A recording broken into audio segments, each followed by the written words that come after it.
우리 주신 하나님의 말씀 전도서 2장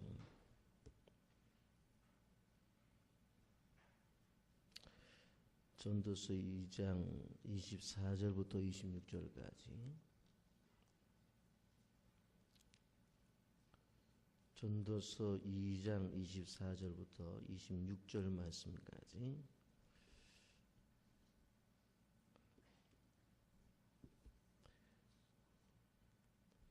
교도하십니다. 사람이 먹고 마시며 수고하는 것보다 그의 마음을 더 기쁘게 하는 것은 없나니 내가 이것도 본즉 하나님의 손에서 나오는 것이로다. 함께 봅니다. 하나님은 그가 기뻐하시는 자에게는 지혜와 지식을 희락을 주시나 죄인에게는 노고를 주시고 그가 모아 쌓게 하사 하나님을 기뻐하는 자에게 그가 주게 하시지만 이것도 떼어 바람을 잡는 것이로다. 아멘. 솔로몬이 쾌락의 나라에서 행복을 찾았지만 행복을 찾지 못하고 이제는 지혜의 나라로 날아갑니다. 12절 말씀에 보면 내가 돌이켜 지혜와 망령됨과 어리석음을 보았나니 이렇게 말씀하고 있는 것을 볼 수가 있습니다. 지혜를 찾기 위해서 갔지만 그 지혜를 찾는 그곳에 가서 지혜와 정반대가 되는 망령됨과 어리석음을 보았다고 그렇게 말하고 있습니다. 그 지혜를 찾는 일에 있어서 얼마나 철저했는지 12절 하반부에 보면 왕뒤에 오는 자는 무슨 일을 행할까 이미 행한 지 오래전의 일일 뿐이라 라고 말씀하고 있습니다. 이 말씀 무슨 뜻인가 하면 내 뒤에 누가 와서 이 지혜의 나라를 탐구한다 할지라도 내 이상 더 시도할 수가 없다라고 하는 말씀입니다. 한마디로 말하면 철저하게 지혜를 통해서 행복을 얻으려고 생각했다라고 하는 것입니다. 그래서 그가 찾아봤더니 13절 말씀에 내가 보니 지혜가 우매보다 뛰어남이 빛이 어둠보다 뛰어남 같도다 그렇게 말을 했습니다. 빛이 어둠보다 확실히 나은 것처럼 지혜가 우매보다 좋다라고 하는 것입니다. 그래서 14절 말씀 보면 지혜자는 그의 눈이 그의 머릿속에 있고 우매자는 어둠 속에 다니지만 그들 모두가 당하는 일이 모두 같으리라는 것을 나도 깨달아 알았도다 그렇게 말씀했습니다. 확실히 지혜가 좋은 점이 있습니다. 지혜를 추구해 봤더니 지혜를 통해서 얻는 것이 있습니다. 그래서 이것이야말로 내 인생에 행복을 주겠다 해서 그 지혜를 찾아서 자신의 인생의 새 장에 넣었습니다만은 얼마 가지 않아서 그 지혜를 자기 인생의 새 장에 넣었는데 그것도 죽어버렸다라고 하는 것입니다.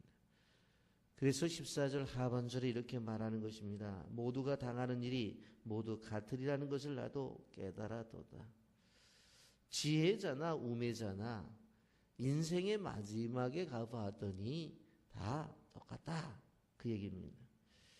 그래서 15절 말씀에 이렇게 말씀합니다. 우리 다 같이 함께 15절 말씀 읽어봅니다. 내가 내 마음속으로 이르기를 우매자가 당한 것을 나도 당하리니 내가 지혜가 있었다 한들 내게 무슨 유익이 있으려 하였도다. 이에 내가 내 마음속에 이르기를 이것도 헛되도다 하였도다. 여러분 지혜로운 나도 결국에 가서는 우매자가 당하는 일을 당하는데 애쓰고 수고하며 살아온 인생을 생각해 보니까 내가 이렇게 산 것이 도대체 무슨 의미가 있냐? 그래서 16절에 이렇게 말합니다. 지혜자도 우매자와 함께 영원하도록 기억함을 얻지 못하나니 후일에는 모두 다 잊어버린 지 오래일 것임이라. 오라 지혜자의 죽음이 우매자의 죽음과 일반이로다. 우매자도 죽어요.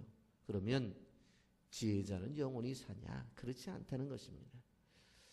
지혜자도 똑같이 죽는데 죽고 나면 지혜자나 우매자나 사람의 기억 속에서 사라진다라고 하는 것입니다.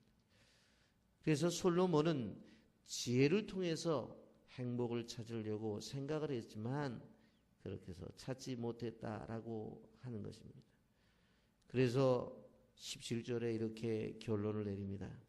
이러므로 내가 사는 것을 미워하였노니 이는 해 아래서 하는 일이 내게 괴로우며 모두 다 헛되어 바람을 잡으려는 것이기 때문이다. 여러분, 우리가 이 말씀을 기억하면서 사실 우리가 인생을 살아가면서 우리가 지혜가 미련한 것보다 나은 것은 분명합니다. 그러나 우리에게 중요한 것은 그것이 가치 있기 위해서는 하나님 중심으로 살아가야 된다라고 하는 것입니다. 그래서 하나님의 나라와 하나님의 의를 구하지 아니하면 안 된다고 하는 거예요. 자녀들도 마찬가지입니다. 학교에서 공부를 잘하는 것이 못하는 것보다 낫죠. 지혜가 우매보다 뛰어난 것처럼 공부를 잘하면 그만큼 좋은 것 사실이에요. 그러나 그 학업 성적이 우리 인생의 모든 것을 결정짓느냐? 그건 아니라고 하는 거예요. 그 중에 중요한 것은 하나님 제일주의로 살아야 된다라고 하는 것입니다. 신앙으로 살아갈 수 있도록 아이들을 가르치지 아니하면 결국 그가 가지고 있는 지식과 지혜도 결국 아무것도 아닐 수밖에 없는 결과를 낳을 수가 있다라고 하는 것을 성경이 말씀하고 있습니다. 이제 재물의 나라에 대해서 말씀하고 있습니다. 18절 말씀, 내가 해 아래서 내가 한 모든 수고를 미워하노니 이는 내 뒤를 이리에게 남겨주게 됩니다. 사람이 해 아래서 땀 흘리고 수고해서 많은 재물을 쌓아 두었어요. 결국에는 뭐예요? 내가 가지고 가지 못한다라고 하는 것입니다. 그것이 자식이든 아니면 다른 어떠한 같이 사업을 하던 사람이든 다른 사람에게 남기고 갈 수밖에 없어요. 그래서 유대인들 속담에 이런 속담이 있어요. 수에는 주머니가 없다고. 왜요? 가지고 가지 못하기 때문에. 여러분, 더 기가 막힌 일이 뭡니까? 19절 말씀입니다. 그 사람이 지혜일지 우매자일지 누가 알랴마는 내가 해 아래에서 때에 지혜를 다하여 수고한 모든 결과를 그가 다 관리하리니 이것도 헛되도다. 내가 남긴 것들 다른 사람이 다 가지고 간다는 거예요. 그런데 그것을 잘 관리를 해주면 고맙지만 그러지 못한 일들이 많다라고 하는 것입니다. 여러분, 솔로몬이 쓴 전도서인데 솔로몬이 얼마나 지혜롭다고 그랬어요. 그러면 자기가 아버지가 다윗이었어요. 그것을 이어받았어요. 그러면 솔로몬이 그렇게 지혜롭다고 한다면 그렇게 이룬 나라를 잘 물려줘서 그 나라가 영원토록 세워져야 되잖아요. 여러분, 바로 그의 아들이 르호보암이었어요. 그런데 어떤 일이 벌어져요? 41살에 르호보암에게 나라를 물려줘요. 어린 나이가 아니에요. 그러면 41세가 되어서 르호보암이 왕이 되었고 할아버지가 다윗이고 아버지가 솔로몬이었으면 그 나라를 잘 관리해야 되잖아요. 그렇잖아요. 얼마 안 있어서 나라가 두 동가기가 나요. 북방 이스라엘과 남방 유다 왕국으로 나눠져 버리는 거예요. 여러분, 생각을 해보세요. 솔로몬이 얼마나 지혜롭고 머리가 좋았어요. 그러면 이 자식들 가운데 이 나라를 잘 관리할 사람이 아이가 누군가 알았을 거 아니겠어요? 그런데 그것도 소용없다라고 하는 거예요. 무슨 얘기입니까? 주권이 하나님에게 있다라고 하는 거예요. 21절 보십시오. 어떤 사람은 그 지혜와 지식과 재주를 다하여 수고하였어도 그가 얻은 것을 수고하지 아니한 자에게 그의 몫으로 넘겨주리니 이것도 헛된 것이며 큰 악이로다 그랬어요. 여러분, 버는 사람 따로 있고 쓰는 사람 따로 있다라는 말이에요. 어떤 사람은 그 지혜와 지식과 재주를 다하여 수고하였어도 그가 얻은 것을 수고하지 아니한 자에게 그의 몫으로 넘겨주리니. 자기가 애쓰고 수고하고 노력해서 벌었는데 쓰는 사람은 다른 사람이라는 거예요. 하나님에게, 하나님의 나라에 그것이 세워지지 아니하면 그것 수고한 사람 따로 있고 쓴 사람 따로 있다. 자기가 누리지 못하고 자기가 벌어놓고 그냥 갈 때가 많다라고 하는 것입니다. 그리고 자기 뒤에 오는 사람이 그걸 잘 관리해 주면 좋은데 어떤 순간에 한순간에 탕진해 버리고 만다. 그래서 23절에 일평생에 근심하며 수고하는 것이 슬픔뿐이라 그의 마음이 방명해도 쉬지 못하나니 이것도 헛되다. 그렇게 말씀하고 있습니다. 수고하며 재물을 모아 놓았는데 남는 것은 슬픔과 근심뿐이라는 거예요. 그것이 낮에만 그러냐? 아니에요. 밤도 그렇다는 거예요. 여러분, 오히려 재물을 모아놓은 다음에 이것이 제대로 유지가 될까? 걱정과 염려가 더 온다는 거예요. 이것이 내가 떠난 다음에 이것이 그대로 자손들이 그래도 관리를 할까? 더 염려가 된다고 하는 거예요. 분명코 하나님께서 모든 것을 주권을 가지고 계신데 여러분, 우리가 기억해야 될 것은 하나님께서 우리에게 물질은 맡기신 거예요. 그래서 하나님이 내게 얼마를 맡기셨느냐가 중요한 것이 아니라 내가 나에게 주어진 시간 안에 내게 주어진 그러한 은혜 속에서 얼마나 재물을 쌓아 놓느냐가 중요한 것이 아니라 많이 맡았든 적게 맡았든지 간에 그것을 가지고 어떻게 썼느냐가 중요한 거예요. 하나님께서 우리에게 주신 재능을 어떻게 사용했느냐가 중요한 거예요. 이것이 청지기적 사명인 거예요. 청지기는 어떻게 된다는 거예요?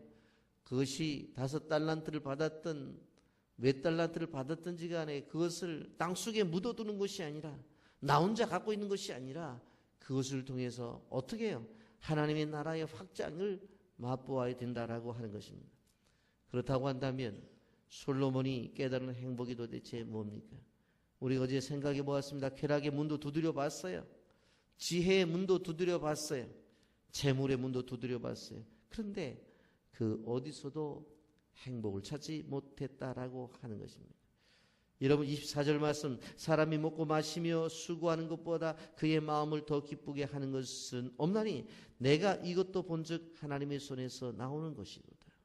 여러분, 먹고 마시며 수고하는 것 사람의 일상생활입니다.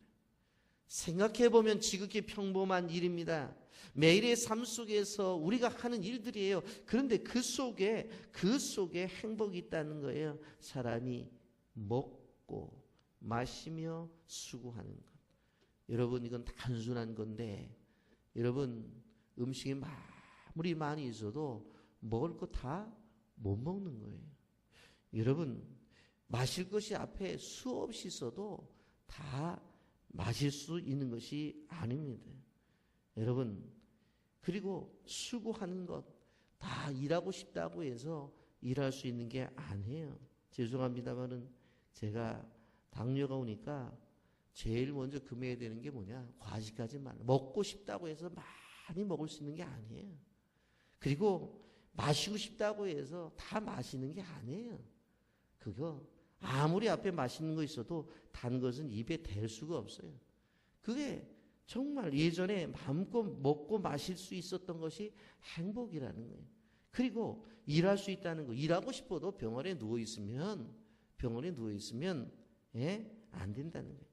지난주에 어떤 목사님들을 만나서 얘기를 했는데 이런 얘기를 하더라고요. 어떤 사람이 하도 예배를 빠지니까 하나님께서 이렇게 말씀하시더래요. 야, 예배당에 가서 예배 드리는데 앉아 있을래? 병원에 침상에 앉아 있을래? 누워 있을래? 그렇게 말씀하시더래요. 그래서 벌떡 일어나 교회 갔대요. 그러면서 저한테 그러더라고요. 교인들한테 한번 그 얘기를 하라고. 하나님이 하도 예배를 빠지면 나타나셔서 그런데요.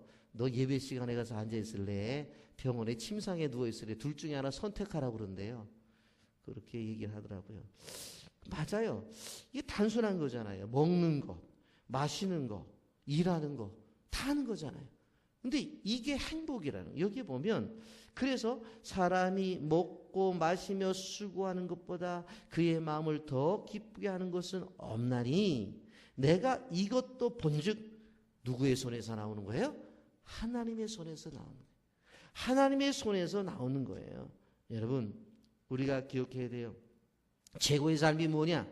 하나님께로부터 나오는 것을 누리는 건데 그게 뭐예요? 먹고 마시고 생활하는 것, 이것이 최고의 삶이에요. 내가 이것도 본즉 하나님의 손에서 나오는 것이래. 무슨 얘기입니까? 모든 것이 하나님의 주권 속에 있다라고 하는 것입니다. 그래서 하박국 선지자가 하박국 3장 17절 18절에서 이렇게 고백하는 것입니다. 비록 무화과 나무가 무성하지 못하며 포도나무에 열매가 없으며 감람나무에 소출이 없으며 밭에 먹을 것이 없으며 우리의 양이 없으며 외양간에 소가 없을지라도 나는 여호와로 말미암아 즐거워하며 나의 구원의 하나님으로 말미암아 기뻐하리로다. 아멘. 없어요, 모든 것이. 그런데 내게 여호와만 계시면 기뻐하고 즐거워요. 여러분, 우리는 기억해야 되는 것입니다. 하나님께로부터 은혜를 받지 못하면 아무리 좋은 것들이 있다 할지라도 그것이 내 것이 될 수가 없어요. 어느 한순간에 이것이 나를 떠날 수밖에 없다라고 하는 것입니다. 그래서 25절에 솔로몬이 뭐라고 말해요? 먹고 즐기는 일을 누가 나보다 더 해보았으랴. 야, 먹는 거 나보다 더 잘 먹은 사람 있어? 마시는 거 더 많은 거 마신 사람이 있어? 즐기는 거 나보다 더 즐긴 사람이 있어? 어제 말씀드렸죠. 자기 왕궁을 짓는데 13년, 성전을 짓는데 7년, 20년 동안 건축을 하고 그 앞에다가 정원을 만들어 놓고 수많은 사시사철에 과일나무를 심고 따먹고 일할 종들을 두고 부인을 1000명이나 두면서 나보다 더 해본 사람이 있냐는 거예요. 예? 없다는 거예요. 그러면서 26절 다 같이 한번 읽어보겠습니다. 다 같이 봅니다. 시작. 하나님은 그가 기뻐하시는 자에게는 지혜와 지식과 희락을 주시나 죄인에게는 노고를 주시되 그가 모아 쌓게 하사 하나님을 기뻐하시는 자에게 그가 주게 하시만 이것도 헛되어 바람을 잡는 것이로다. 하나님은 기뻐하는 자에게 지혜와 지식과 희락을 주세요. 그런데 죄인에게는 노고를 주세요. 그리고는 더 무서운 말이 뭐예요? 그가 쌓아놓은 것을 하나님이 기뻐하는 자에게 다 줘요. 다 줘요. 여러분, 하나님 잘 믿으면 말이에요. 세상 사람들이 벌어놓은 거 하나님이 다 여러분들에게 주실 수 있다는 거예요. 그게 왜? 하나님이 주권을 가지고 계시기 때문에. 아멘입니까? 다 그럴 수 있다라고 하는 것입니다. 이런 말씀을 정리합니다. 나그네와 같은 짧은 인생을 살아가면서 우리가 어떻게 살아갈 수 있느냐? 어떻게 해야 행복을 찾을 수 있느냐? 한 가지밖에 없어요. 뭡니까? 하나님의 은혜를 받아야 되는. 여러분, 우리가 기억해야 될 것이 뭐예요? 하나님의 은혜를 받지 않으면 안 돼. 요한복음 14장 27절에 이렇게 말씀합니다. 평안을 너에게 끼치노니 곧 나의 평안을 너에게 주노라. 내가 너에게 주는 것은 세상이 주는 것과 같이 아니하니라. 너희는 마음에 근심하지도 말고 두려워하지도 말아라. 평안을 너에게 끼친다. 누구의 평안을 줘요? 나의 평안, 주님의 평안이에요. 그 평안은 세상이 주는 것과 같지 않다고 말씀을 하고 있습니다. 여러분, 우리는 하나님께로부터 받아야 돼요. 솔로몬이 끊임없이 고백하는 것이 무엇인가 하면 왜 헛되다고 말을 했어요? 왜 헛되다고? 자기가 다 누려보니까 이런 것들 다 헛돼요. 오직 하나님께로부터 온 것, 그리고 하나님에게 드린 것, 이런 것들만이 자신의 인생의 삶에서 영원토록 남는 것이다 라고 하는 고백을 또 하고 있습니다. 이 고백이 우리 모두의 고백이 되기를 예수님의 이름으로 축복합니다. 아멘. 거룩하신 하나님 아버지님의 사랑을 감사합니다. 솔로몬은 깨달았습니다. 쾌락을